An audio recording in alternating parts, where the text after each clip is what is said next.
नमो तस्सा भगवतो अरहतो सम्मा संबुद्धस्सा। बुद्ध और उनका धम्म। बाबा साहेब डॉक्टर अम्बेडकर द्वारा रचित कालजयी पुस्तकों के इस रचना संसार में आपका स्वागत है। आप जानते हैं कि इस समय हम लोग बाबा साहेब डॉक्टर अम्बेडकर द्वारा मूल रूप से अंग्रेजी में रचित ग्रंथ बुद्ध एंड हिज धम्मा, इसका ये हिंदी अनुवाद आप तक पहुंचा रहे हैं। और ये हिंदी अनुवाद डॉक्टर भदंत आनंद कौशल्यायन जी का है। आइए इस कड़ी में आगे बढ़ते हैं। ये द्वितीय कांड का 8वां भाग है और इस भाग में बाबा साहेब ये दूसरा अध्याय लिखते हैं, डाकू अंगुलीमाल की धम्म दीक्षा। बुद्ध चरित्र में इस धम्म दीक्षा का एक विशेष महत्व है और ये महामंगल जय मंगल अट्ठगाथा में भी इसका उल्लेख मिलता है। तो वो गाथा इसी प्रसंग पर बनी हुई गाथा है। तो आइए हम लोग यहाँ आगे बढ़ते हैं। बाबा साहेब लिखते हैं, कौशल नरेश प्रसेनजीत के राज्य में अंगुलीमाल नाम का एक डाकू रहता था। कौशल नरेश प्रसेनजीत, ये और तथागत का समय ये एक ही समय है।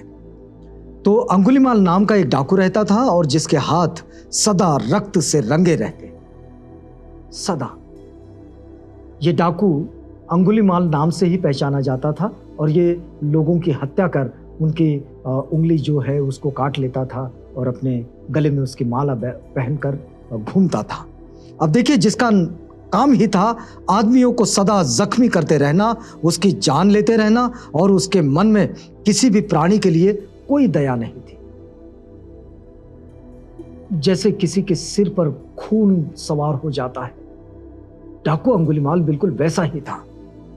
उसके कारण जो पहले गांव थे अब वो गांव नहीं रहे, जो पहले नगर थे वो अब नगर नहीं रहे और जो पहले इलाके थे वो अब इलाके नहीं रहे। मतलब इसका ये हुआ कि जहां जहां जनजीवन था, डाकू अंगुलीमाल ने उसे वीरान जगह में बदल दिया। इलाके इलाके नहीं रहे, बस्तियां बस्तियां नहीं रही, गांव गांव नहीं रहे, नगर नगर नहीं रहे। लोग या तो अंगुलीमाल के हाथों मारे गए या तो फिर वे अपने उस स्थान को छोड़कर वहां से कहीं दूर भाग गए। जिस किसी आदमी की भी वो हत्या करता था वो उसकी एक उंगली काटकर अपनी माला में पिरो लेता था और इसीलिए उसका नाम अंगुलीमाल पड़ा। अब एक समय जब भगवान बुद्ध श्रावस्ती के जेतवनाराम में विराजमान थे, उन्होंने डाकू अंगुलीमाल के अत्याचारों की कहानी सुनी। किसी ने आकर तथागत को यह बात बताई कि भाई एक बड़ा क्रूर व्यक्ति है डाकू अंगुलीमाल और वो लोगों की हत्या करता है, राहगीरों की हत्या करता है और उनकी उंगली काटकर वो अपने गले में जो माला है उसमें पिरो लेता है। तो अब देखिए कि तथागत ने उस डाकू को एक संत पुरुष में बदल देने का निश्चय किया। तथागत ने इसे एक चुनौती के रूप में स्वीकार किया कि चलो भाई इससे मिला जाए, देखते हैं कि ये कितना क्रूर है, इसे एक संत पुरुष में बदलने की कोशिश करते हैं। और उन्होंने निश्चय कर लिया और इसलिए एक दिन भोजनानंतर पात्र चिवन धारण कर जिधर अंगुलीमाल के होने की बात सुनी जाती थी उधर ही वे चल दिए। जिस तरफ अंगुलीमाल के होने की बात कही जा रही थी बस उसी तरफ वे चल दिए। उन्हें उधर जाते देख वाले, बकरियां चराने वाले, हल जोतने वाले और दूसरे रास्ता चलने वाले सभी मुसाफिर चिल्ला उठे। अब तथागत तो एक संकल्प करके निकले थे कि इस हत्यारे को संत पुरुष के में बदल दिया जाए और वे आगे बढ़ने लगे। लेकिन यहां सब लोग चिल्लाने लगे। जो ग्वाले थे, जो चरवाहे थे, कुछ बकरियां चराने आए थे, कुछ खेतों में काम कर रहे थे, सब एक साथ चिल्ला उठे, हे श्रमण, श्रमण उधर मत जा, अंगुलीमाल के हाथों में पड़ जाएगा। लोगों ने तथागत को सावधान करना चाहा। जब 10, 20, 30 और 40 आदमी तक भी इकट्ठे मिलकर यात्रा करते हैं, तब भी वो उस डाकू के काबू में आ जाते हैं। उसकी क्या पहचान थी अंगुलीमाल की कि 10, 20, 30, 40 लोग भी अगर वो उस राह से इकट्ठे जाते हैं तो वो उनके काबू में नहीं आता, बल्कि ये 30, 40 सब उसके काबू में आ जाते हैं और उन सबको मार गिराता है। लेकिन तथागत बिना एक भी शब्द बोले अपने पथ पर आगे बढ़ते रहे। तथागत बिल्कुल निश्चल भाव से चले जा रहे हैं। लोग इधर चिल्ला रहे हैं कि श्रवण उधर मत जाओ, लेकिन तथागत बिना उनकी बात सुने बड़े ही निश्चल और निस्तब्ध होकर, निशब्द होकर, निस्तब्ध होकर, मौन धारण कर बस चले जा रहे हैं उस तरफ जहां अंगुलीमाल रहता है, ऐसा सुना है। दूसरी और तीसरी बार भी उन आसपास के लोगों ने तथा अन्य भी सभी लोगों ने तथागत को सावधान किया, किंतु तथागत अपने पथ पर आगे बढ़ते ही गए। कुछ दूर से डाकू ने तथागत को उस ओर आगे बढ़ते हुए देखा।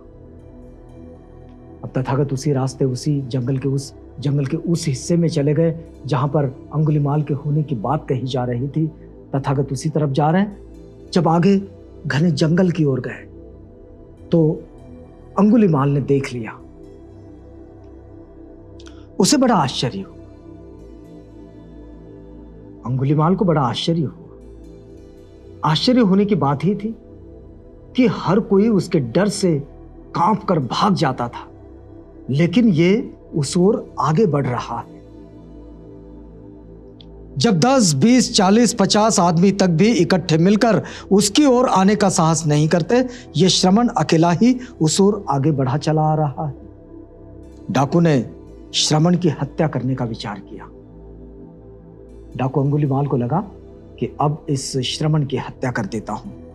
उसने अपनी तलवार ली, तीर और तुणीर संभाले और तथागत का पीछा किया।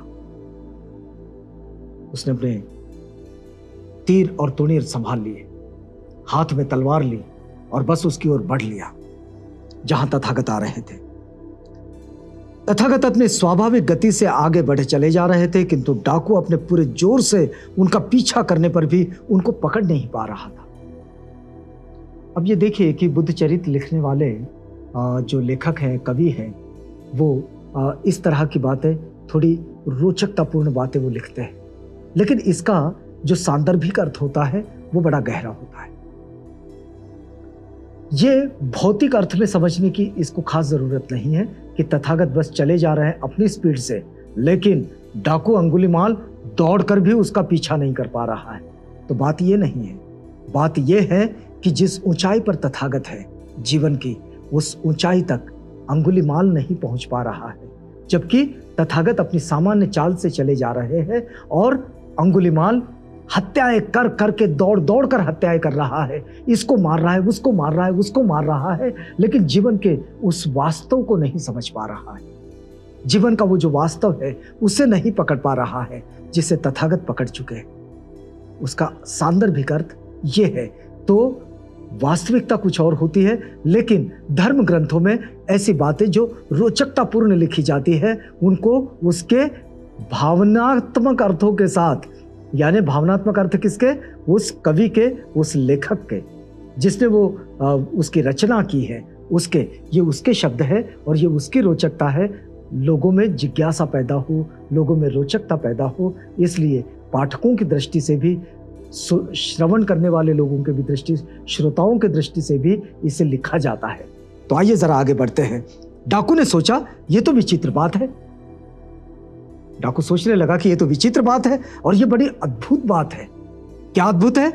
अभी तक ऐसा था कि पूरी गति से भागे जाते हुए एक हाथी, एक घोड़े, एक गाड़ी और एक हिरण तक को मैं पा ले सकता था।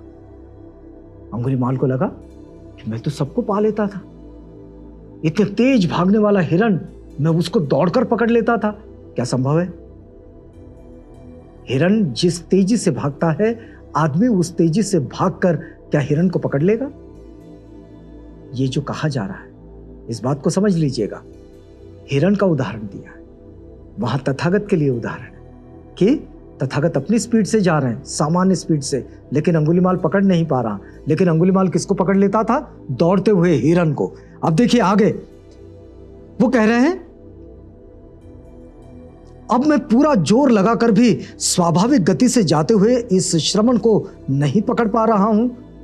तो वह रुक गया और उसने चिल्लाकर कहा, रुको। अब वो रुक गया और उसने चिल्लाकर कहा, रुको। जब दोनों मिले, तथागत ने कहा, अंगुलीमाल। दोनों का आमना सामना हो गया। तो तथागत ने कहा, अंगुलीमाल, मैं तो रुका हूं। तथागत कहते हैं, मैं तो रुका हूं, अब तू भी पाप कर्म करने से रुक। तथागत कहते हैं, मैं तो रुका हूं, अब तू भी पाप कर्म करने से रुक। मैं इसलिए यहां तक आया हूं कि तू भी सत्पथ का अनुगामी बने। मैं ऐसे ही नहीं आया, मैं इसलिए आया हूं कि तू भी सत्पथ का अनुगामी बने। तेरे अंदर का जो कुशल है, तेरे अंदर की जो अच्छाई है, वो अभी मरी नहीं है। अभी कुशल तेरा मरा नहीं है। यदि तू इसे केवल एक अवसर देगा, यदि तू केवल एक अवसर देगा, तो ये तुम्हारी काया पलट देगा। तथागत कहते हैं, हमारे अंदर ही होती है अच्छाई, हमारे अंदर ही होती है बुराई। अगर अच्छाई को हम स्वीकार लें, उसको एक अवसर दे दे बाहर निकलने के लिए अच्छाई को, तो बुराई एक क्षण में पीछे हट जाती है। तो वे अंगुलीमाल को ये बात कहते हैं। आगे ये वार्तालाप और भी बढ़ता है, और वार्तालाप आगे बढ़ता है। अंगुलीमाल से ये वार्तालाप हो रहा है तथागत का, उस जगह पर जहां अंगुलीमाल किसी को छोड़ता नहीं, जहां हर एक को मार देता है, उसकी हत्या कर देता है। उस जगह पर तथागत और अंगुलीमाल का ये जो वार्तालाप है, इसे आगे बढ़ाएंगे, लेकिन अगली कड़ी में। यहां रुकते हैं इस वादे के साथ कि कल आपसे पुनः भेंट होगी, जब हम इसी कड़ी में आपसे मिलेंगे। तो तब तक के लिए हमें इजाजत दीजिएगा।